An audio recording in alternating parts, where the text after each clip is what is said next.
Hello everyone. Before we start, make sure to like and subscribe to the channel, and leave a comment with where you're from and what time you're watching. That way, YouTube will keep showing you stories just like this one. Now, let's begin. 4 of us crammed into my beat-up Ford Explorer that August night, heading from Manhattan, Kansas to Chicago. Jake kept messing with the radio while Carlos counted the cash we'd pooled for gas. Tommy sprawled across the back seat, already half asleep despite promising to stay awake for the whole drive. We'd graduated from K-State just 3 months earlier, and I was moving to start my new job at a software company downtown. The guys insisted on making the 12-hour drive with me, said it was tradition, one last adventure before we all went our separate ways. My apartment stuff filled the trunk and most of the cargo area, boxes stacked so high I could barely see out the rear window. We'd been on the road for about 6 hours when Carlos started complaining he needed to stretch his legs. The GPS showed a rest area coming up in 15 miles, somewhere between nowhere and nothing on Highway 36. Jake was driving by then, squinting through the darkness at the empty road ahead. Not a single other car had passed us for the last hour. The radio kept cutting to static, and Tommy had finally given up trying to find a decent station. That's when we saw the faded blue sign for Riverside Rest Area, barely visible in our headlights. Jake pulled off without any of us saying a word. We all needed a break, needed to move around, maybe grab something from the vending machines if they were still working. The rest area was exactly what you'd expect in the middle of rural America. A couple of brick buildings with flickering fluorescent lights, some picnic tables scattered around, and a parking lot that had seen better days. Only one other vehicle was there, an old white panel van parked way off in the corner near the tree line. Jake pulled up close to the main building, and we all piled out, groaning and stretching. The night air hit different out there, thick and humid, full of cricket songs and that earthy smell you only get far from the city. Carlos headed straight for the restroom while Jake started doing jumping jacks by the car. Tommy pulled out his pack of Marlboros and nodded toward the wooded area behind the buildings. "Gonna have a smoke," he said, already walking away before any of us could respond. I remember checking my phone. 3:47 a.m., no signal. The vending machines were ancient, half the buttons didn't light up, but I managed to get a Coke to drop down. Jake was leaning against the Explorer, scrolling through his dead phone, probably hoping for a miracle bar of service. That's when I noticed the white van's engine was running. Had it been running when we pulled up? I couldn't remember. The windows were tinted dark, impossible to see inside. Something about it made my skin prickle, but I pushed the feeling away. We were all just tired, paranoid from too many horror movies and too little sleep. Carlos came out of the bathroom making jokes about the graffiti on the walls, and we all laughed, our voices too loud in the quiet night. Tommy had been gone maybe 5 minutes when we heard it, a sound like someone dropping a heavy bag of cement. Then nothing. Jake stopped mid-sentence, and we all turned toward the woods. The crickets had gone silent. Even the wind seemed to hold its breath. "Tommy," Jake called out, his voice cracking slightly. No answer. Carlos started walking toward the trees, but I grabbed his arm. The van's passenger door was open now. I was sure it hadn't been before. A figure moved in the shadows between the trees, too far away to make out clearly. Then Tommy came stumbling out of the woods, his face white as paper, his cigarette gone. He was moving fast, almost running, looking back every few steps like something was chasing him. "Get in the car," Tommy said, his voice barely above a whisper. "Get in the car right now." His whole body was trembling, and there was something dark on his shoes. Mud, maybe, or something else. We didn't ask questions. The look in his eyes told us everything we needed to know. Jake fumbled with the keys while we piled in, Tommy diving into the back seat and immediately ducking down. As Jake started the engine, I saw movement near the van. A man stepped out, tall, wearing coveralls and work boots. He was dragging something behind him, something wrapped in a blue tarp that left a dark trail on the asphalt. The shape was unmistakably human-sized. Our headlights swept across him as Jake threw the car in reverse, and for just a second, our eyes met. His face was ordinary, forgettable even. except for the complete absence of expression. He dropped what he was dragging and started walking toward us. Jake peeled out of that rest area like our lives depended on it. Because they did. The Explorer fishtailed as we hit the highway, tires screaming against the asphalt. Tommy was curled up on the floor of the back seat, breathing in short, panicked gasps. "He killed someone," he kept saying. "I saw him do it. In the woods. He had a hammer or something and he just... God, there was so much blood." Carlos was twisted around in his seat, watching the road behind us. At first, there was nothing but darkness. Then, maybe 2 minutes later, a single headlight appeared in the distance. The van only had one working headlight. Jake pushed the speedometer past 90, then past 100. The old Explorer was shaking like it might fall apart, but that headlight kept getting closer. "What exactly did you see?" I asked Tommy, trying to keep my voice steady. He sat up slightly, still watching the rear window. I went deeper into the woods than I meant to. Needed to pee too. There was this clearing, and I saw the van parked back there, hidden from the rest area. The guy was standing over someone. A woman, I think. She was already on the ground, not moving. He hit her again anyway, just to be sure. Then he started wrapping her up in that tarp. Tommy's voice broke. He saw me. I know he saw me. I tried to back away quiet, but I stepped on a branch. He looked right at me and smiled. The headlight was close enough now that we could make out the shape of the van. It wasn't trying to pass us, just staying right on our tail, matching our speed exactly. Jake took an exit without warning, tires squealing, hoping to lose him. The van followed. We were on some county road now, narrower and darker than the highway. No streetlights, no houses, just cornfields stretching out on both sides. The van suddenly accelerated, ramming into our bumper. The Explorer lurched forward and Jake almost lost control. Carlos was on his phone, trying desperately to get a signal to call 911. Nothing. The van hit us again, harder this time. I could hear metal crunching. "There!" I shouted, pointing to a gas station sign glowing in the distance. "Get there!" Jake floored it, the engine screaming in protest. The van fell back for a moment and I thought maybe we'd lost him. Then his high beams flicked on, blinding us. He came at us from the side this time, trying to force us off the road. Jake jerked the wheel hard to the right, and we went sliding onto the shoulder, gravel spraying everywhere. The gas station was one of those 24-hour truck stops, bright and busy even at 4 in the morning. Jake skidded into the parking lot, nearly taking out a diesel pump. We all jumped out and ran for the door. I looked back once and saw the van idling at the edge of the lot, just outside the ring of lights. The driver was still in there, watching us. Inside, the place was full of truckers and travelers, normal people living normal lives, completely unaware of what we'd just been through. Carlos found a security guard and started babbling about the chase, the murder, everything.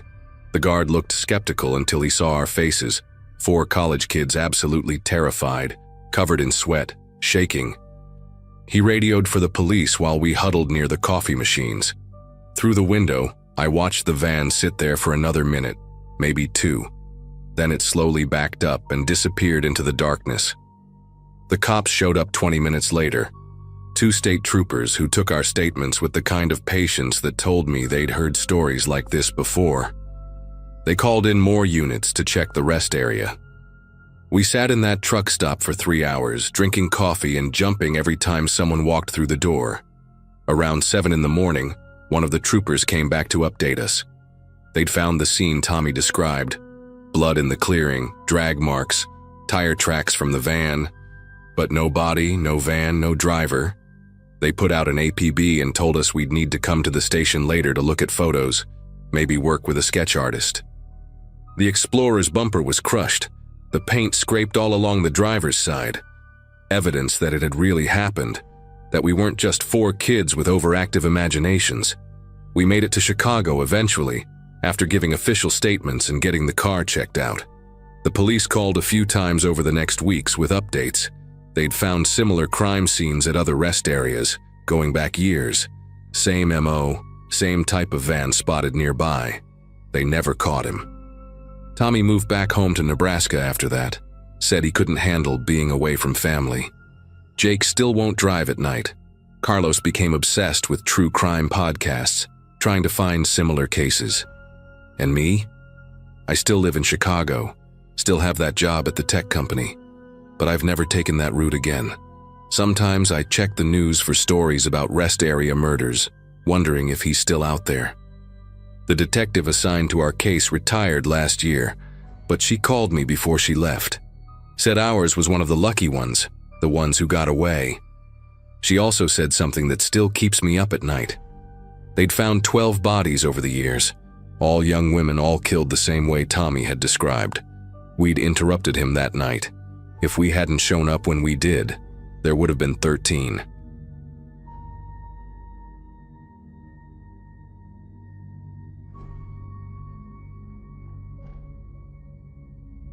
I was 23 and fresh out of college, driving my beat-up Toyota Corolla from Albuquerque to Los Angeles for my first real job at a marketing firm. It was late September 2022, one of those desert nights where the temperature drops 30 degrees after sunset and the stars look close enough to touch. I'd been on the road for about 6 hours, surviving on energy drinks and whatever podcast could keep me awake. The highway stretched endlessly ahead, nothing but darkness and the occasional pair of red taillights disappearing into the distance. I remember feeling invincible back then, like nothing bad could happen to someone who had their whole life mapped out. My parents had warned me about driving alone through the desert at night, but I'd brushed them off with the confidence only someone who'd never experienced real danger could have. Around 2 a.m., somewhere past the Arizona border, my bladder started screaming for attention. I'd been holding it for the last hour, hoping to make it to a bigger town, but the next exit sign promised services, and I couldn't wait any longer. The off-ramp led to a single gas station, one of those ancient places with flickering fluorescent lights and pumps that probably hadn't been updated since the 90s. A faded sign read, "Desert Stop 24 Hours," in letters that were missing chunks of paint. Only one other vehicle sat in the lot, a rusted pickup truck parked crooked near the air pump. I pulled up to pump 3 closest to the building and killed the engine. Through the grimy windows, I could see a clerk slumped behind the counter, the blue glow of his phone illuminating his face. The place gave me the creeps, but nature was calling louder than my instincts. I grabbed my keys but left my purse on the passenger seat. Stupid mistake number 1. The desert air hit me like ice water when I stepped out, and I could hear coyotes howling somewhere in the distance. My flip-flops slapped against the cracked asphalt as I hurried toward the glass doors. They were covered in handwritten signs advertising cold beer and fresh coffee in marker that had faded to pale blue. The door chime made this awful grinding sound when I pushed inside, like metal scraping against metal. The clerk, a guy maybe in his 40s with a grease-stained baseball cap, barely glanced up from his phone. The bathroom was at the back, past aisles of dusty chips and candy bars that looked like they'd been there since the place opened. The key was attached to a wooden block the size of a brick with "ladies" carved into it. I remember thinking how gross it was, how many hands had touched that thing. The bathroom was exactly what you'd expect. A single stall with a door that didn't quite close right, graffiti covering every surface, and a mirror so scratched up you could barely see your reflection. The fluorescent light buzzed and flickered, casting weird shadows that made me hurry. I did my business as fast as possible, trying not to touch anything more than necessary. The soap dispenser was empty, so I made do with just water, drying my hands on my jeans. When I came back out, I noticed the clerk had moved. He was now standing by the window looking out at the parking lot. Something about his posture made me pause. He was rigid, watching something intently. But when I followed his gaze, I just saw my car sitting there under the harsh lights. I dropped the bathroom key on the counter with a loud clunk and headed back outside, eager to get back on the road and put this creepy place behind me. The cold hit me again as I pushed through the doors, and that's when I saw him. There was a man sitting in my driver's seat, just sitting there, hands on my steering wheel, staring straight ahead like he belonged there. My brain couldn't process what I was seeing at first. I actually took a few more steps toward the car before reality slammed into me. This stranger, this man I'd never seen before, was inside my locked car. He was wearing a faded denim jacket with stains down the front, and even from 20 feet away, I could see his hair was stringy and unwashed, hanging past his shoulders. My purse was no longer on the passenger seat. The rational part of my brain was screaming at me to go back inside, to get help, but my feet kept moving forward like I was on autopilot. Maybe it was shock, maybe it was stupid bravery, but I found myself standing right next to my car, staring at this man through the window. He turned his head slowly to look at me, and I'll never forget his face. He had these pale gray eyes that looked almost white under the gas station lights, and a scar that ran from his left eyebrow down to his jaw, pulling his mouth into a permanent sneer. He smiled at me then, not a normal smile, but this slow, deliberate stretching of his lips that made my skin crawl. Very calmly, like we were old friends, he reached over and pushed the unlock button. The click of the locks disengaging sounded like a gunshot in the quiet night. He opened the door and stepped out, my purse dangling from his right hand. He was taller than I expected, maybe 6'3" and rail thin. The smell hit me immediately. Body odor mixed with something chemical like paint thinner. "Nice night for a drive," he said, and his voice was soft, almost gentle, which somehow made it worse. I opened my mouth to scream, but nothing came out. My throat had closed up completely. That's when my survival instinct finally kicked in. I spun around and ran, flip-flops flying off my feet within the first few steps. The asphalt tore at my bare soles, but I didn't care. I could hear him behind me, heavy boots pounding the ground, getting closer. I was maybe 10 feet from the gas station door when he caught me. His hand grabbed a fistful of my hair and yanked backwards so hard I thought my neck would snap. I hit the ground hard, my elbow scraping across the rough pavement. Finally, I found my voice and screamed, the loudest, most desperate sound I'd ever made in my life. He was on top of me immediately, one hand clamped over my mouth, the other arm wrapped around my waist. I bit down hard on his palm and tasted blood. He cursed and loosened his grip just enough for me to scream again. Through the gas station window, I could see the clerk. He was standing there watching us, his phone in his hand. But he wasn't calling anyone. He wasn't coming to help. He just stood there, watching like we were some kind of show. The man was dragging me now, pulling me back toward my car. My bare feet scraped uselessly against the ground, leaving bloody streaks on the pavement. I grabbed at anything I could reach, the air hose, a trash can, even tried to hook my fingers into a crack in the asphalt. Nothing worked. He was too strong and I was getting tired. My throat was raw from screaming, and black spots were starting to dance at the edges of my vision. This is how I die, I remember thinking. In a gas station parking lot in the middle of nowhere, and that clerk is just going to watch it happen. But then I heard it, the deep rumble of a diesel engine. Headlights swept across the parking lot as an 18-wheeler pulled off the highway. The man dragging me paused, his grip loosening slightly as he turned to look.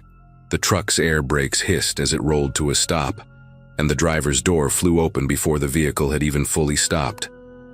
A woman jumped down, probably in her 50s, built like a linebacker, wearing a flannel shirt and work boots. She took one look at the situation and didn't hesitate. "Let her go!" she roared, and her voice was like thunder. She had something in her hand, a tire iron, I realized later. The man dropped me immediately, and I collapsed onto the pavement, gasping for air.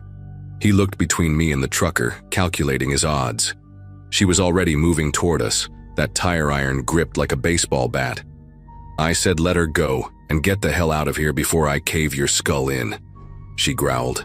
Behind her I could see she'd left her truck running, the CB radio crackling with voices. She must have called for help while pulling in. The man took a step backward, then another. He dropped my purse on the ground and held his hands up like he was surrendering. But his eyes never left mine, and that horrible smile was back on his face. "See you around," he said quietly, just loud enough for me to hear.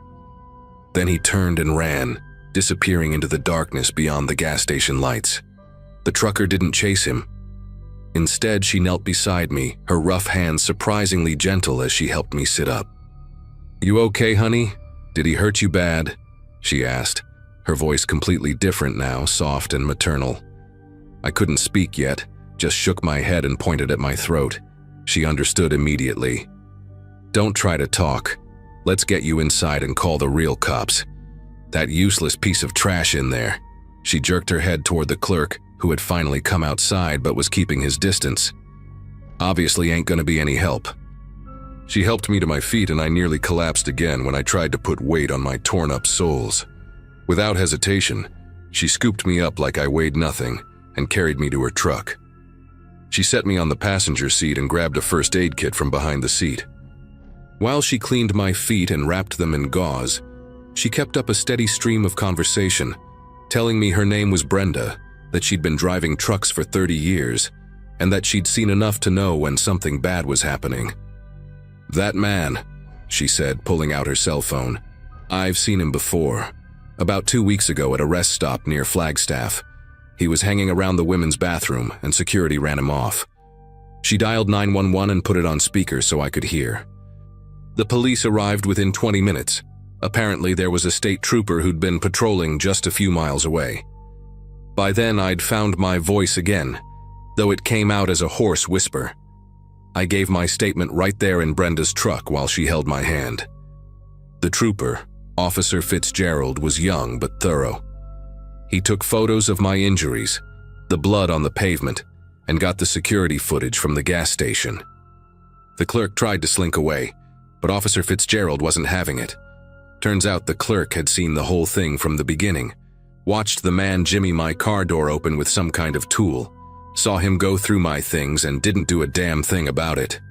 I didn't want no trouble, the clerk kept saying, but Officer Fitzgerald's face just got harder with each excuse. When they ran the description Brenda and I gave, something interesting popped up on their system. A man matching that exact description, right down to the scar, was wanted in connection with 3 kidnappings across Arizona and New Mexico.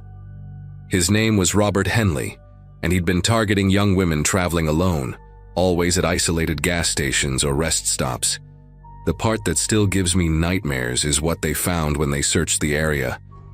Robert's truck, that rusty pickup I'd seen when I arrived, was hidden behind the station. In the bed under a tarp, they found zip ties, a roll of duct tape, and a shovel. There was also a notebook with detailed notes about different women he'd been watching, including their license plates and routes. My plate number wasn't in there yet, which means I was a random opportunity. Officer Fitzgerald told me later that I was lucky. The other 3 women who'd encountered Robert Henley hadn't been seen again. Brenda stayed with me through all of it, even followed me to the next town to make sure I got a motel room safely. She gave me her number and made me promise to call when I reached Los Angeles. The police impounded my car as evidence, so I had to rent one to finish my journey. They caught Robert 2 days later at another gas station 50 miles west, trying the same thing with another woman. This time the clerk called 911 immediately. He's serving life now, and those 3 missing women were never found. I still drive to California sometimes for work, but I never stop at isolated gas stations anymore. And I always remember Brenda, the trucker who didn't hesitate to save a stranger's life.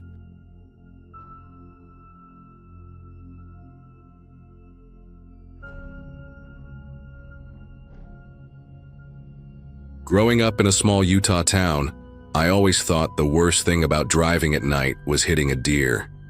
That changed completely during spring break of 2017, when my younger sister Megan and I decided to visit our aunt in Phoenix.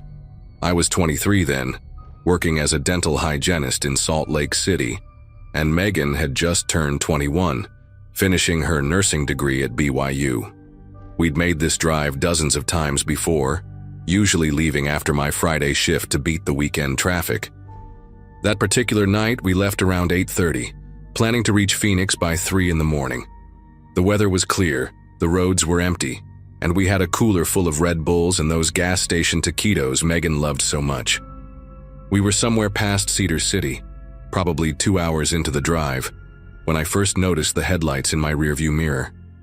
The interstate was practically deserted at that hour, just us and the occasional trucker heading south. This car had been behind us for maybe 15 minutes, keeping a steady distance, never getting too close or falling too far back. Megan was dozing in the passenger seat, her feet up on the dashboard despite my constant complaints about safety. The radio was playing some late-night talk show about conspiracy theories, the host's voice droning on about government surveillance. I remember thinking how ironic that was, given what was about to happen. The car behind us suddenly sped up, closing the gap between us in seconds. Then the red and blue lights started flashing. The first thing that struck me as odd was the car itself. It wasn't a typical police cruiser. No markings, no light bar on top, just those portable lights you can buy online stuck to the dashboard. But I'd heard about unmarked cars before, especially on these long stretches of highway where they catch speeders. I nudged Megan awake and started slowing down, looking for a safe spot to pull over. The shoulder was narrow, barely wide enough for a car, with nothing but sagebrush and darkness beyond. Megan sat up groggily, squinting at the lights behind us. "Were you speeding?" she asked, rubbing her eyes. I wasn't. I'd had my cruise control set at exactly 75 since we left Cedar City. The unmarked car followed us closely as I eased onto the shoulder, gravel crunching under our tires. Through the side mirror, I watched a figure emerge from the vehicle behind us. He was tall, maybe 6'2", wearing dark jeans and what looked like a plain black windbreaker. No uniform, no badge visible. He walked with this strange, purposeful stride, like someone trying too hard to appear official. The way he moved made every nerve in my body tighten. He had one hand resting on his hip, where a gun might be, though I couldn't see one in the darkness. His other hand held a flashlight, but he kept it pointed down at the ground instead of using it to see better. When he reached my window, I only rolled it down about 2 inches. Up close, I could see his face clearly, clean-shaven, probably mid-40s, with deep-set eyes and this peculiar scar that ran from his left ear down to his jaw, like someone had tried to draw a question mark on his face. "License and registration," he said, but his voice was wrong. Too quiet, almost whispered, like he didn't want anyone else to hear. He didn't identify himself as an officer, didn't tell us why we'd been pulled over, just stood there, waiting. Megan had gone completely still beside me. I could hear her breathing, quick and shallow. My purse was in the back seat, and as I reached for it, he suddenly spoke again. "Both of you. I need both of you to step out of the vehicle." The way he said it sent ice through my veins, not a request, a demand. His free hand moved to his hip again, fingers drumming against something I still couldn't see clearly. "Is there a problem, officer?" I asked, trying to keep my voice steady. He didn't answer, just repeated himself, louder this time. "Out of the vehicle now." Megan grabbed my arm, her nails digging into my skin. Neither of us moved. That's when we saw the second set of headlights approaching from behind. Another car was slowing down, and this time I could clearly see the word sheriff painted on the side in reflective letters. The man at my window saw it too. His whole demeanor changed in an instant. His shoulders tensed, his jaw clenched, and he took a quick step back from my car. The sheriff's cruiser pulled up directly behind the unmarked car, and I watched in my mirror as a uniformed deputy got out. She was shorter than the first man, built solid, with her hand already on her radio. The moment she saw him, she drew her weapon. "Step away from that vehicle and put your hands where I can see them," she shouted. The man with the scar didn't run. He just stood there for a moment, looking at me through my window with this expression I'll never forget, like a predator whose hunt had just been interrupted. What happened next was pure chaos. The deputy kept shouting commands while calling for backup on her radio. The man slowly raised his hands but kept staring at us, specifically at Megan. Even with a gun pointed at him, he seemed more frustrated than afraid. The deputy ordered him to walk backward toward her voice, to get on his knees, the whole procedure you see on TV. But the way she was handling it, the urgency in her voice, this wasn't a routine traffic stop. She knew who he was. "You two stay in your vehicle with the doors locked," she called out to us without taking her eyes off him. We didn't need to be told twice. I hit the lock button so hard I thought I might break it. Through it all, the man never said a word, just followed her commands with this eerie calmness that made everything worse. Within minutes, the empty highway transformed into a scene from a movie. 3 more patrol cars arrived, sirens blaring, flooding the area with red and blue light. Deputies surrounded the man's car, searching it with flashlights while he sat handcuffed in the back of the original deputy's cruiser. The female deputy who'd saved us walked over to check on us. Her name tag read Deputy Vasquez, and up close I could see the relief mixed with anger on her face. "You two did the right thing not getting out," she said, glancing back at the man in her car. "We've been looking for him for 3 months. Nathan Crow. That's not even his real name, just the latest one he's been using." She explained that he'd been pulling this same stunt across 3 states, Utah, Nevada, and Colorado, always targeting young women traveling alone or in pairs, always at night, always on isolated stretches of highway. He'd attempted to abduct at least 4 women that they knew of, though Deputy Vasquez suggested there were probably more who hadn't reported it. The search of his car revealed everything we needed to know about how close we'd come to disaster. They found zip ties, a roll of duct tape, a stolen police scanner, and those magnetic emergency lights anyone can buy online.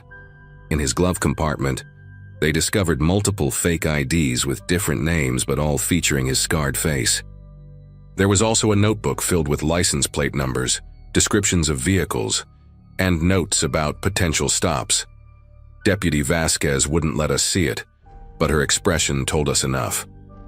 The most disturbing find was a police uniform, complete with a badge that looked real enough to fool anyone in the dark. He'd been escalating, getting bolder with each attempt. The deputy told us that in Colorado he'd actually managed to get a woman out of her car before a passing trucker scared him off. She'd been missing for 6 hours before they found her, traumatized but alive, abandoned at a rest stop 50 miles away. Megan hadn't said a word since the deputy started explaining. She sat there gripping my hand, tears streaming down her face. Deputy Vasquez asked if we wanted to press charges, which seemed like a ridiculous question, until she explained that some victims chose not to, too shaken to go through with testimony. We both said yes immediately. She took our statements right there on the side of the highway, the desert wind whipping through the sagebrush around us. Every detail felt important now. How long he'd followed us, what he'd said, that distinctive scar. Other deputies photographed our car, the exact spot where we'd stopped, even the tire tracks in the gravel. One of them mentioned that Crow had likely been monitoring police channels, waiting for a night when patrol units were spread thin. If Deputy Vasquez hadn't been returning from a domestic violence call just 5 miles away, things would have ended very differently. They kept us there for nearly 2 hours, making sure we were okay to drive and gathering every possible piece of evidence. Deputy Vasquez gave us her direct number and made us promise to call when we reached Phoenix. She also arranged for a patrol car to follow us to the next town, just to be safe. As we prepared to leave, I saw them loading Crow into a transport van. He was looking directly at our car again, and even from that distance I could see him mouth something. I'll never know what he said, and I'm grateful for that. The deputy noticed too, and stepped between us, blocking his view. "Don't give him any more of your energy," she said. "He's going away for a long time." We found out later that he was already on parole for an assault charge from 2015, which meant this would violate his terms. Combined with the attempted abductions and impersonating an officer, Deputy Vasquez estimated he'd get at least 15 to 20 years. The rest of our drive to Phoenix was surreal. Megan and I barely spoke, just held hands across the center console while I drove exactly the speed limit with both hands gripping the wheel. Every car that appeared in my mirrors made my heart race. We stopped once for gas in St. George, and I couldn't bring myself to get out. Megan had to pump while I sat there with the doors locked, scanning the parking lot.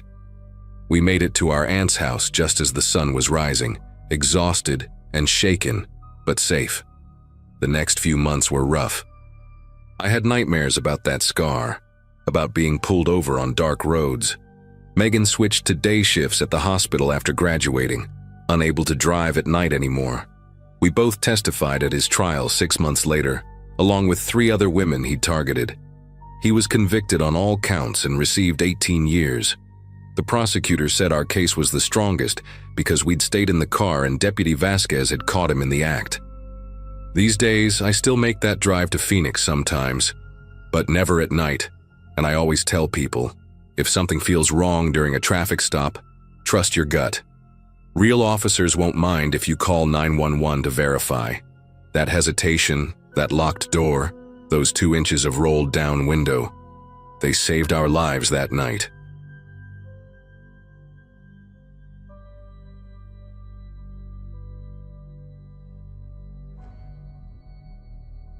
The mechanic at the gas station had grease under his fingernails and a gap between his front teeth that whistled when he talked. Brandon and I had pulled into his shop just outside Holbrook because the Ford Ranger we'd borrowed from his older brother was making this grinding noise whenever we hit 60. The guy told us it was just the heat shield rattling, nothing serious, then mentioned we could save about 2 hours getting to Phoenix if we took what he called the Old Cattle Road instead of staying on the interstate. He drew us a little map on the back of our receipt, his hands leaving oil smudges on the paper. Said to turn off at mile marker 47, follow the dirt road for about 20 miles until we saw a yellow water tower, then hang a left. Simple enough, and we were already running late because we'd spent too much time at the petrified forest that morning. That was around 3 in the afternoon on a Tuesday. The sun was brutal even in March, and the AC in Brandon's brother's truck barely worked.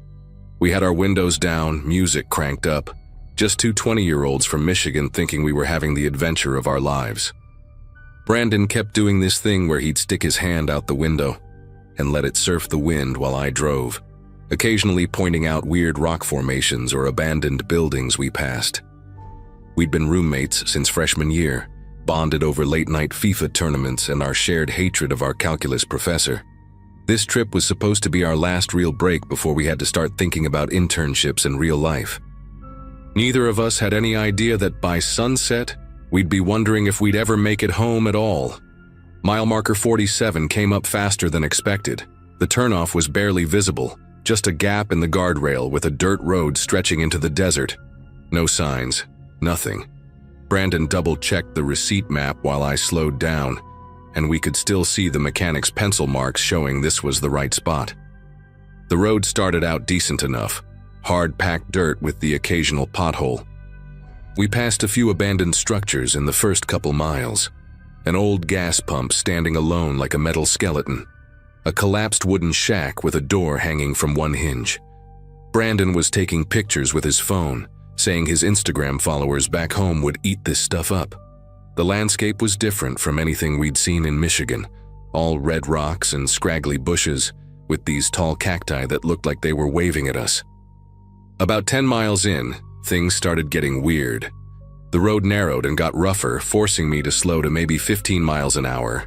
We hadn't seen another car since we turned off the highway, and our phones had lost signal completely about 5 miles back. The yellow water tower the mechanic mentioned was nowhere in sight. Instead, we started noticing these makeshift crosses along the roadside, made from old fence posts and wrapped in faded fabric. At first there were just a few, but then they started appearing every 100 yards or so. Some had plastic flowers attached, bleached white by the sun. Others had small objects hanging from them, keys, ribbons, what looked like children's toys. Brandon stopped taking pictures and got quiet, which wasn't like him at all. The music from the radio had turned to static, so I switched it off. The only sounds were the truck's engine and the crunch of tires on dirt. 20 miles in, still no water tower. The receipt map showed it should have appeared by now, but all we could see was more desert and a ridge of red rocks in the distance. Brandon suggested we turn around, but I wanted to go just a little further. We'd already come this far, and turning around on the narrow road would be tricky. That's when we saw the first shoe. It was hanging from a mesquite tree branch, a small pink sneaker that couldn't have been bigger than a size 3. Then we saw more. Boots, sandals, tennis shoes, all different sizes and styles, strung up in the trees like some kind of bizarre fruit. They swayed in the breeze, making this soft creaking sound.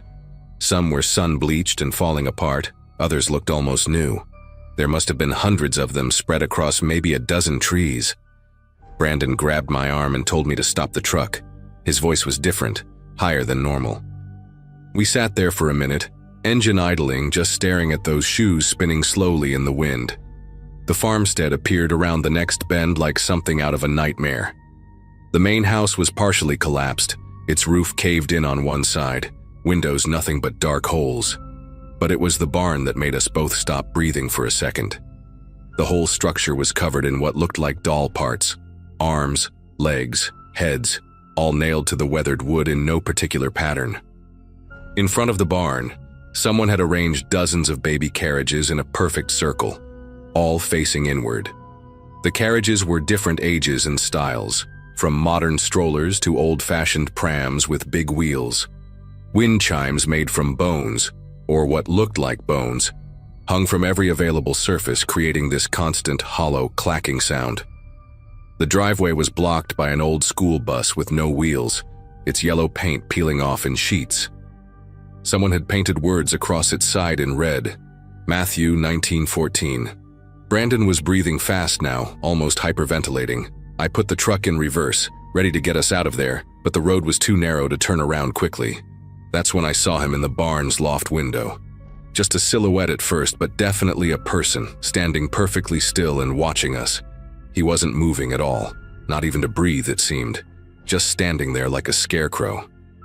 I couldn't make out his face, but I could feel him staring.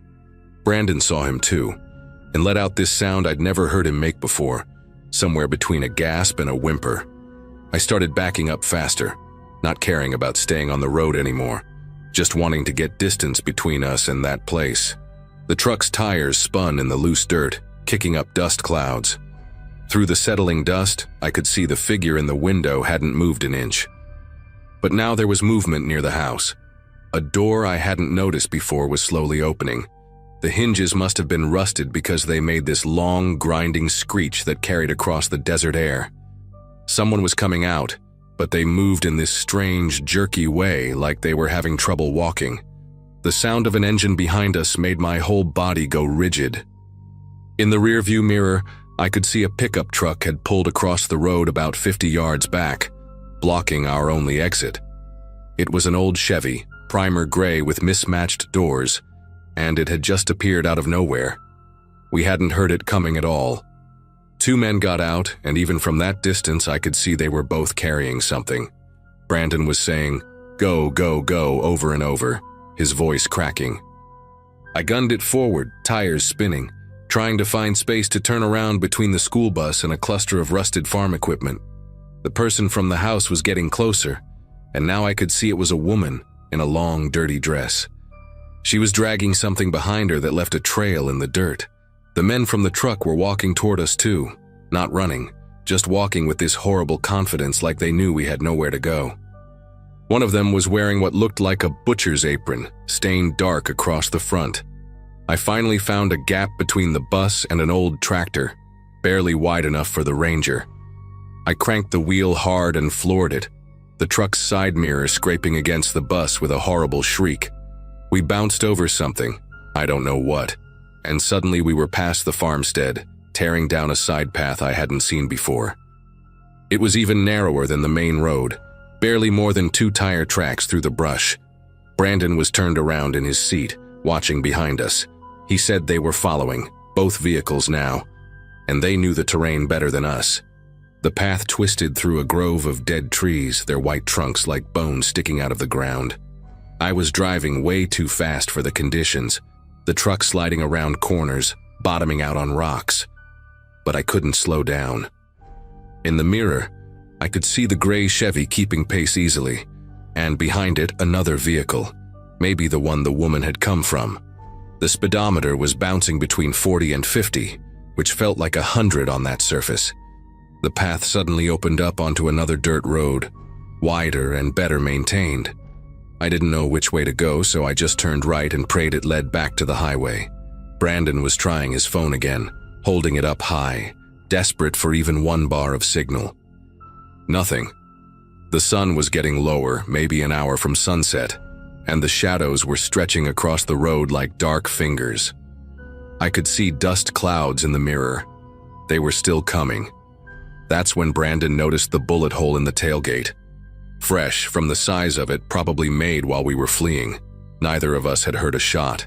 The road started climbing into some hills, and I pushed the old Ranger as hard as it would go.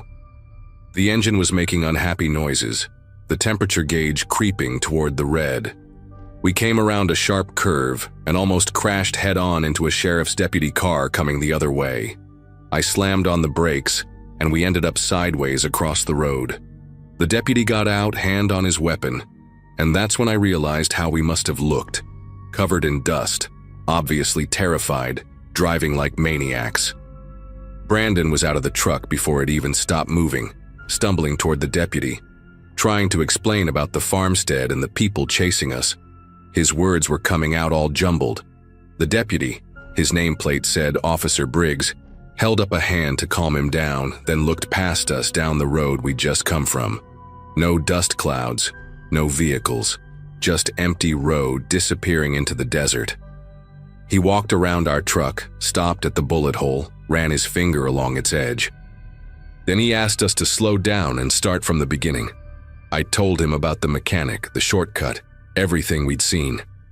While I talked, he kept glancing down the road, and I noticed his hand never left his holster. When I finished, he was quiet for a long moment. Then he told us to follow him back to the highway, said we'd been lucky. The area we'd driven through was private property, he explained, and the folks who lived out there didn't take kindly to trespassers. He wouldn't elaborate beyond that, just kept saying we were lucky. We followed Officer Briggs for about 20 minutes on roads I never could have found myself. Neither Brandon nor I spoke the whole time. When we finally hit the asphalt of the interstate, the relief was overwhelming. The deputy pulled over at the on-ramp, came to my window and told us to head straight to Phoenix without stopping. "Don't take any more shortcuts," he said. "Stick to the main roads." Then he said something that still gives me chills. "And if you boys are smart, you'll forget about filing any kind of report about this. Sometimes it's better to just be grateful you got out." He waited until we pulled onto the highway before turning around and heading back the way we'd come. Brandon and I drove for 3 hours straight before stopping, well into Phoenix city limits, at a bright truck stop full of people. We never made it to Texas. Instead, we turned around the next morning and drove straight back to Michigan, taking turns at the wheel, only stopping for gas. We never talked about filing a report. We never even told Brandon's brother about the bullet hole. Said it must have been there before and we hadn't noticed.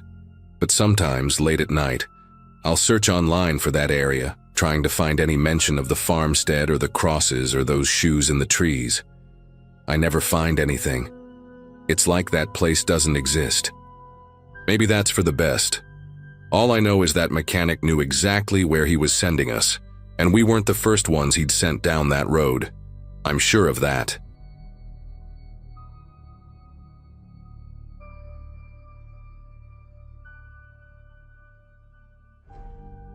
The drive from Reno to Houston was supposed to be straightforward. 30 hours of highway, podcasts, and gas station coffee. I'd done long hauls before for my job as a medical equipment sales rep, but this trip in October 2016 felt different from the moment I left. Maybe it was the divorce papers sitting in my passenger seat, or the fact that I was essentially starting my life over at 34. Either way, I'd been on the road for about 12 hours when I pulled into this massive truck stop just past the state line. The place was buzzing with activity, 18-wheelers lined up like sleeping giants, families stretching their legs, truckers heading in and out of the convenience store. The neon sign for Rosie's 24-hour diner flickered against the darkening sky, and my stomach reminded me I hadn't eaten anything substantial since breakfast. Inside, the diner had that timeless quality all truck stops seem to have.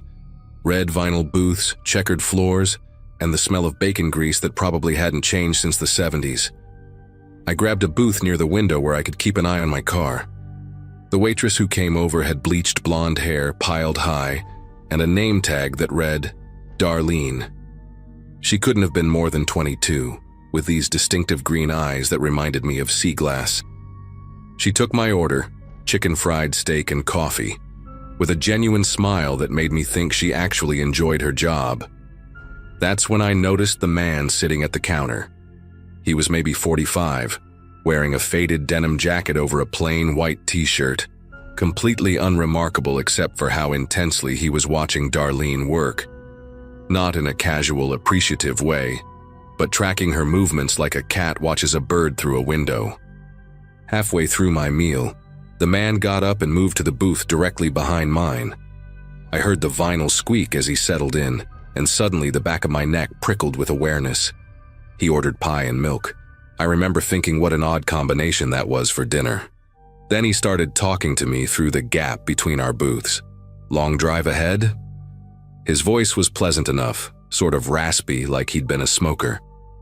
I gave a non-committal yeah and focused on my plate, but he kept going. Asked where I was headed, if I was traveling alone, what kind of car I drove. Each question felt like he was cataloging information, filing it away somewhere. When I mentioned Houston, he laughed this weird, breathy laugh and said, "That's a coincidence. I'm heading that direction myself. Maybe we'll cross paths again." Darlene came by to refill my coffee, and when she leaned over, the man's entire demeanor shifted. His reflection in the window showed him staring at her with this blank expression, like someone had switched off the friendly traveler persona. She must have felt it too because she quickly moved away, but not before I caught her glancing back at him with something like recognition, or maybe fear. I tried to catch her eye when she brought my check, wanting to ask if she was okay, but she avoided looking at me directly. The man behind me had gone silent, but I could feel him there, breathing steadily, waiting. My food sat heavy in my stomach, and even though I'd barely touched my coffee refill, I left a 20 on the table and stood up. As I walked past his booth, he looked up at me with these pale gray eyes and smiled. "Safe travels," he said, and something about the way he emphasized safe made my skin crawl. The parking lot felt different when I stepped outside, darker somehow, even though the overhead lights were blazing. I practically jogged to my car, fumbling with my keys while scanning the area. Through the diner windows, I could see the man had returned to the counter, positioned where he could watch both the dining room and the hallway that led to the restrooms and kitchen. Darlene was serving another customer, but she kept glancing toward that hallway like she was planning an escape route. I sat in my car for a minute, engine running, debating whether I should go back inside and warn her properly. But warn her about what exactly? That a customer was being creepy? That he'd asked me travel questions? In the harsh fluorescent lighting of the truck stop, my concerns suddenly seemed paranoid, even silly. Still, I couldn't shake this crushing certainty that something terrible was about to happen.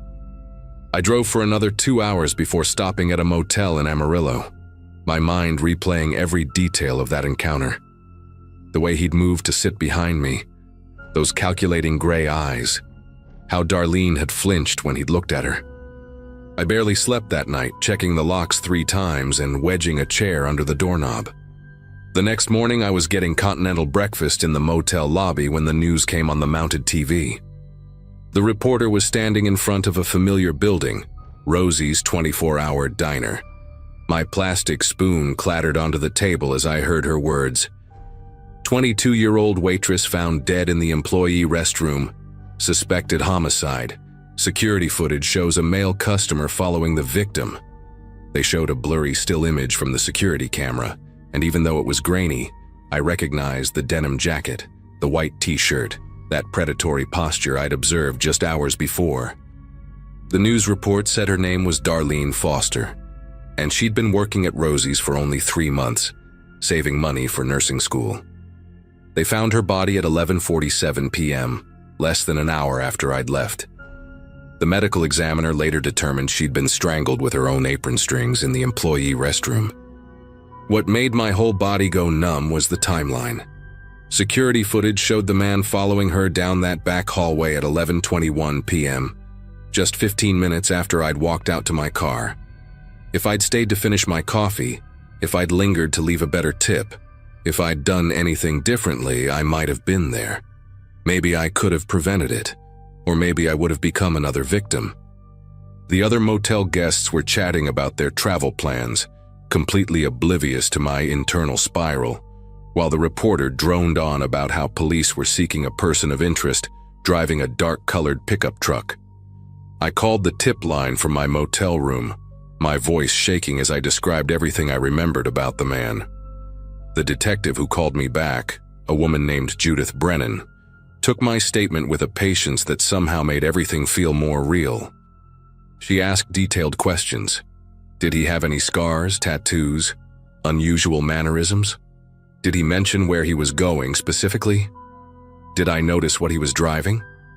I remembered seeing a dark blue Ford pickup with Oklahoma plates parked near the diner entrance, one of those extended cab models with a toolbox in the bed. Detective Brennan's silence on the other end told me this was important. She asked if I'd be willing to work with a sketch artist over video call, and I spent the next 2 hours trying to recreate those pale gray eyes, that unremarkable face that had somehow radiated such menace. She thanked me repeatedly, said I'd been incredibly helpful, but I couldn't stop thinking about how I'd left Darlene there with him. The rest of my drive to Houston became a blur of paranoid mirror checking and jumped heartbeats every time I saw a dark pickup truck. I'd catch myself gripping the steering wheel until my knuckles ached, convinced that somehow he knew I'd talked to the police. At one rest stop in eastern Oklahoma, I saw a blue Ford pickup and nearly had a panic attack until I realized the driver was an elderly woman with her grandchildren. I made it to Houston by that evening, but I couldn't bring myself to stay in my planned hotel. Instead, I crashed at my sister Gloria's place, telling her I was too tired to be alone. I didn't mention the murder until 3 days later, when Detective Brennan called with an update. They'd arrested someone, Douglas Wade Hutchinson, a long-haul trucker with a history of assault charges in 3 states. The sketch I'd helped create had been crucial in identifying him. What haunts me most isn't just that night at the diner, but what came after. During the trial, which I attended via video link, prosecutors revealed that Douglas had been stalking Darlene for weeks. He'd eaten at that diner every Thursday night when his route brought him through, always requesting her section, always staying until near closing time. Other waitresses testified they'd tried to warn her, but she'd insisted she could handle him, that she needed the tips. The night I was there wasn't random. He'd been building up to it, getting bolder with each visit. Security footage from previous weeks showed him following her to her car, standing in the parking lot watching her drive away, testing boundaries. The prosecutor said my presence that night might have delayed his plan. He'd waited until the diner was nearly empty, until Darlene was doing her closing duties alone in the back. If I hadn't been there occupying the booth behind him for that hour, he might have acted sooner. Douglas got life without parole. The jury deliberated for less than 2 hours, and I watched on my laptop screen as they read the verdict. He showed no emotion, just stared straight ahead with those same gray eyes I'd seen in the diner. But what really broke me was when Darlene's mother spoke during victim impact statements. She talked about how Darlene had called her every night after work to let her know she'd made it home safe. That night, she'd waited by the phone until midnight, then started calling the diner. No one answered. She drove the 40 miles from her house to Rosie's and found the police cars, the yellow tape, her daughter's beat-up Honda still parked in the employee section. She looked directly at the camera during her statement and said that whoever had called in the tip about Douglas had given her the only peace she'd found, knowing he couldn't hurt anyone else's daughter. I closed my laptop and sobbed for an hour. It's been 7 years now, and I still can't eat at truck stop diners. I tried once about a year after the trial thinking I needed to face the fear.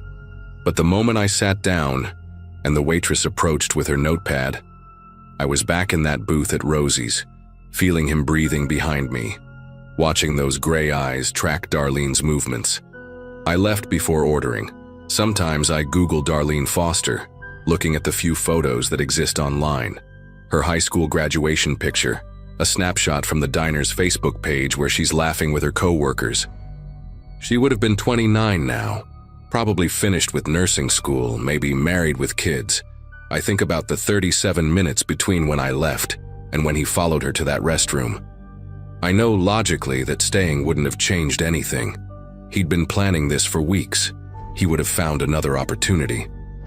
Detective Brennan told me that my leaving might have saved my life, that Douglas had items in his truck suggesting he'd been prepared for multiple victims. But on quiet nights when I'm lying in bed replaying that evening, I still see Darlene's forced smile as she avoided my eyes. Still feel the weight of that unfinished coffee. Still wonder if maybe, just maybe, I could have done something more.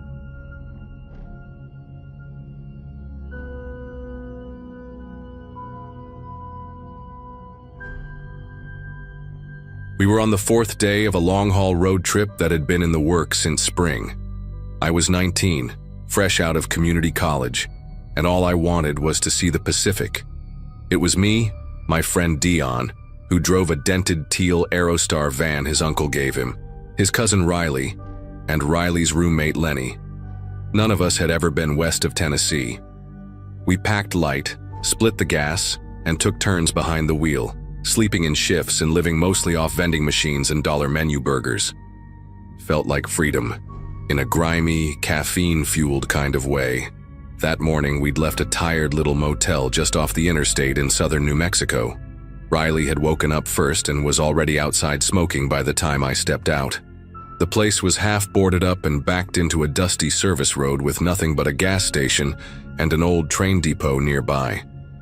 We'd checked in the night before under Dion's name.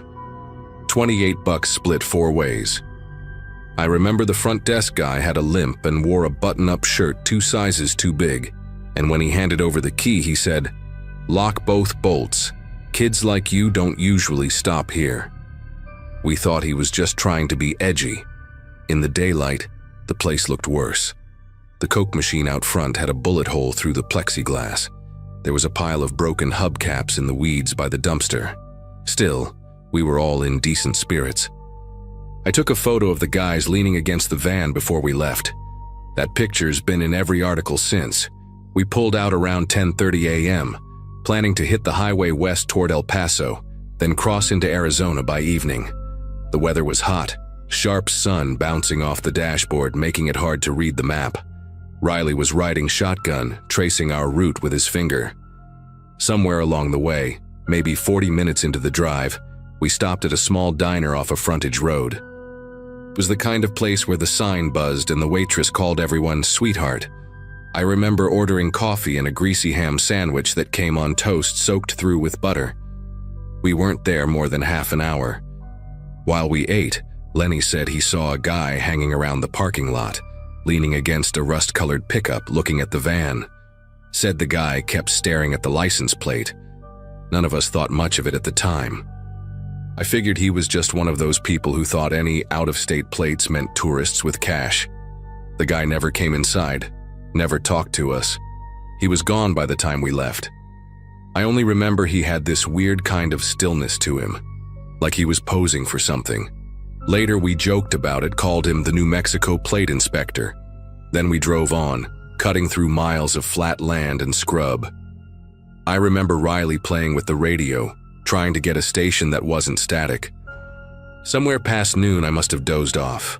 When I woke up, the van wasn't moving anymore, and everything around us looked different. We were parked in what looked like the backside of a warehouse complex.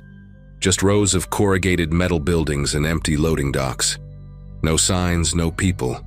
The sun had shifted and everything looked washed out, like the color had drained from the air. I rubbed my eyes and asked Dion why we stopped. He didn't answer right away. He was just sitting there, hands on the wheel, staring straight ahead. Riley was out of the van, pacing a little, checking his watch like he expected someone to show up. Lenny sat in the back, chewing on a straw wrapper, quiet. That wasn't like him. He was usually the loudest in the van.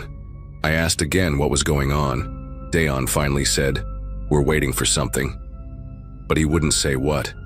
There was this strange tension in the air, like everyone had agreed on something without me. I stepped out, thinking maybe I'd missed a conversation while I was asleep. The pavement radiated heat, and there was a faint smell of chemicals or oil coming from somewhere nearby. I asked Riley again what we were doing there. He just shrugged and said, It's not that far off track. Then he asked if I remembered the guy from the diner. I told him, yeah, the guy with the truck. Riley said he thought we were supposed to meet him. I laughed at first, thought it was a joke. But he didn't laugh back. He looked, not scared, but like he'd already accepted something. Like this stop was inevitable. That's when I noticed the van doors were all unlocked, and Dion had turned the key halfway in the ignition but hadn't started the engine. I asked if we were breaking down or waiting for help, but no one answered. I stood there watching the heat shimmer over the blacktop, and it hit me. None of us had planned this stop. We didn't even know exactly where we were. There were no road signs, no cell service, just that empty sprawl of metal and concrete. I pulled my film camera out of my bag and snapped a photo of the lot. It's the last picture I ever took of that trip. When I got it developed later, the frame was mostly gray, like the light had been swallowed. I went to grab a soda from the cooler in the van, thinking maybe we just needed a break from the road. That's when I noticed something on the windshield. Tucked under the wiper was a folded napkin. None of us had left the van since pulling in. I opened it, and it had 4 words written in pencil. "You're almost out west." No handwriting I recognized. Riley walked up behind me and read it over my shoulder. He didn't say anything, just took the note from my hand and folded it up again like it wasn't the strangest thing in the world. I wanted to leave. Every part of me wanted to get back on the road and pretend that place never existed. But no one else moved. Eventually, I got back in the van and sat there waiting. Minutes passed, maybe longer. No one said much. Riley was staring at the napkin. Dion had this faraway look like he was trying to remember something, and Lenny kept glancing out the back window like he expected someone to show up. I said, "Let's go, seriously." Dion nodded slowly, turned the key fully, and the engine coughed but didn't start. He tried again. Same thing. I checked the gas gauge, still plenty left. I offered to get out and look under the hood, but he told me not to. Just like that. Not angry, just firm. That's when I realized something had shifted in them. They weren't acting like themselves anymore. It was like they were all waiting for instructions I hadn't been given. I reached for my bag in the back seat and told them I was going to walk back to the main road. Riley looked at me and said, "You won't find it." That sentence still haunts me. I opened the door and stepped out anyway. The air had gone still. No sound, no birds, not even wind. I walked in a straight line for what felt like half an hour, but the rows of buildings never changed. I circled back, trying to retrace my steps, but there was no sign of the diner, no intersection, nothing familiar, just the same stretch of industrial deadland. When I finally made it back to the lot, the van was gone. No tire marks, no sound in the distance. Just that empty lot, still shimmering in the heat. I screamed their names until my throat gave out. There was nothing. I sat there until the sun went down and the shadows stretched long across the pavement. I don't remember falling asleep, but when I woke up, I was behind a different building entirely, near a freight yard with lights flickering overhead. A trucker found me there around midnight. He said I was dehydrated and babbling. They brought me to a clinic on the outskirts of El Paso. I kept telling them about my friends, about the van, about the napkin. The cops said there was no record of any incident, no sign of the vehicle. A few days later, they found Dion's Aerostar abandoned near a shipping terminal just outside the city. Doors locked, keys in the ignition, bags still inside. A bag of fast food was sitting on the floor of the passenger side. The receipt was dated 2 days after they disappeared. I've told this story maybe a dozen times over the years, but no one believes me. Not really. I've searched every missing persons database I could find. There's no record of Dion, Riley, or Lenny anymore. Not even DMV entries. It's like they were erased. But I have that one photo, the 3 of them by the van, the morning we left the motel. I had it scanned and backed up on multiple drives now, just in case. I still see that napkin in my head sometimes, those words in faint graphite. "You're almost out west." I never figured out what that meant or who left it, but I know what I saw. And I know I wasn't supposed to walk away from that lot. Every time I talk about it, I feel like I'm peeling off something that was meant to stay buried.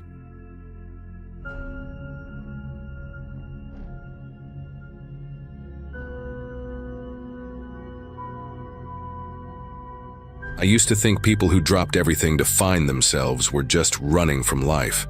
That was before everything fell apart, my marriage, my job, and whatever sense of identity I had left. I'm Ethan now, but back then, I still signed things with my full name, Ethan Merrill. 34, living in Eugene, Oregon, trying to breathe through the silence of an apartment that didn't echo with laughter anymore.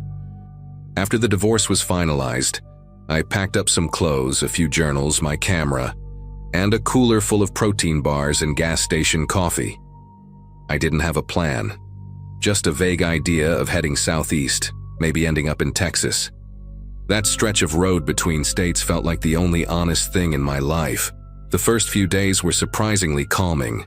I drove through small towns I'd never heard of, staying at roadside motels that smelled like mildew and old cigarettes. I'd jot things down in my notebook, thoughts, overheard conversations, dreams I couldn't shake. Somewhere along the California-Nevada border, I took a weird detour to avoid the interstate. I started feeling like I wasn't alone. Not in a supernatural way, nothing like that. Just, there were too many times I saw the same dark blue pickup in my rearview mirror, no matter how many times I turned off. Same dent in the front bumper, same crooked passenger side mirror. It could have been coincidence. That's what I told myself when I saw it again parked across from a diner in a no-name town where I'd stopped for gas. I went inside anyway, ordered a grilled cheese and soup, and tried to act like I hadn't noticed.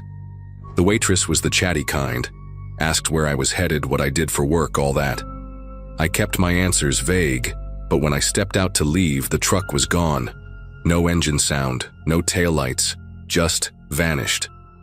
That's when I wrote in my journal, either I'm being followed or I'm starting to lose it. Not sure which scares me more. 3 nights later, I took a wrong turn near a wooded service road. The GPS had started glitching earlier that afternoon, kept freezing, reloading, showing me blank screens.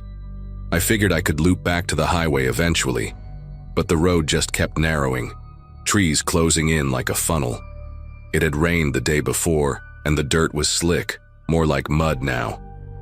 I wasn't going fast, but when I tapped the brakes, the pedal sank straight to the floor. No resistance, no grinding, nothing. The car slid sideways into a ditch and slammed into a tree hard enough to set off the airbags. I didn't get out right away. I just sat there for a minute, heart beating like a drum inside a closet. After I caught my breath, I opened the door and stepped out into the cold. The forest around me felt impossibly quiet. Not peaceful, quiet in that unnatural way, like sound was being swallowed. I checked my phone. No signal. No surprise. I popped the hood to see the damage and froze when I saw the brake line. Cleanly cut. Not worn out. Not corroded. Cut. I just stood there staring at it for what felt like 10 minutes. There wasn't even any dirt or grime around the tear, like it had been done recently. My brain kept trying to reason with it. Maybe a branch snapped it. Maybe it tore in the crash. But I knew better. I grabbed my journal and a flashlight from the passenger seat, planning to walk back toward the highway. But as I turned around, I noticed something on the rear windshield. At first, I thought it was a leaf stuck in the wiper, but it was a scrap of paper, tucked under the blade like a parking ticket. My heart thumped in a new, quieter way. I pulled it out. 4 words, written in sharp black ink, all caps. Stay off this road. Nothing else. No signature. No explanation. The paper was dry, which meant someone had left it after the rain, and definitely before I crashed. I looked around slowly, flashlight low to the ground. The trees weren't dense, but they were tall and oddly uniform, as if planted with intention decades ago.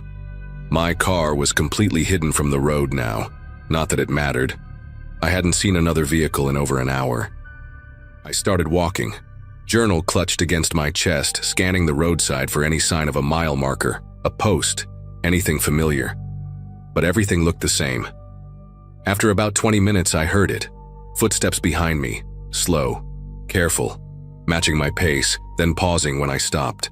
I didn't turn around, I didn't run either. I just kept walking, now with my flashlight off, letting my eyes adjust to the dark.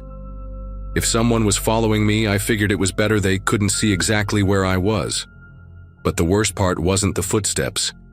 It was the breathing. Shallow and steady, like someone trying too hard to be quiet. I veered off the road, moving through the trees as quietly as I could. My boots sank into the wet leaves. The breathing kept coming. No footsteps now, just the sound of someone inhaling behind trees that all looked the same.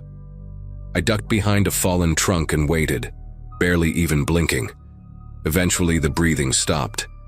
I stayed crouched behind that log for what must have been over an hour, barely shifting.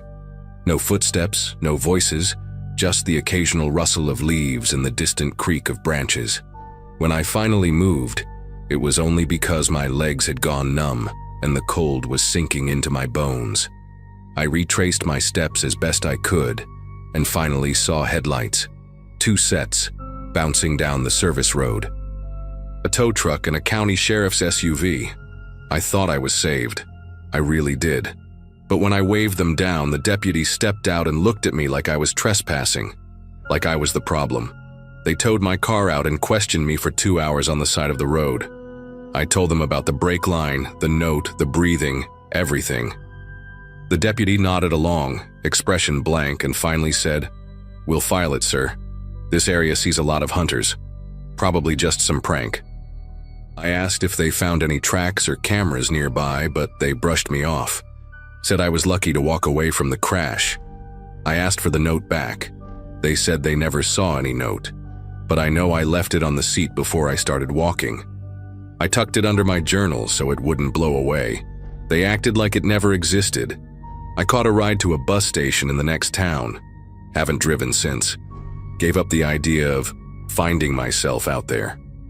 Whatever I felt watching me that night, I don't think it wanted me dead. I think it wanted me scared, like it was playing a long game. I still have the journal. The last entry just says, "Don't trust the road. Don't trust the quiet." My therapist thinks it was trauma-induced paranoia. Maybe she's right, but every so often I'll get a random blocked call in the middle of the night. Never a voicemail. Just silence. I stopped answering them months ago. It's been nearly a year now, and no one has found anything. No suspects, no prints, not even confirmation the brake line was cut. Just my word, which doesn't seem to count for much. They marked it as a mechanical failure in the report. Officially, unofficially. I think someone knew I was coming, knew I'd take that road. That detour wasn't on any map. I've looked. There's no Service Road 11B in any record of the county I supposedly crashed in. It's like I slid off the pavement and into some place that wasn't meant to be found. But someone, or something, was already there, waiting.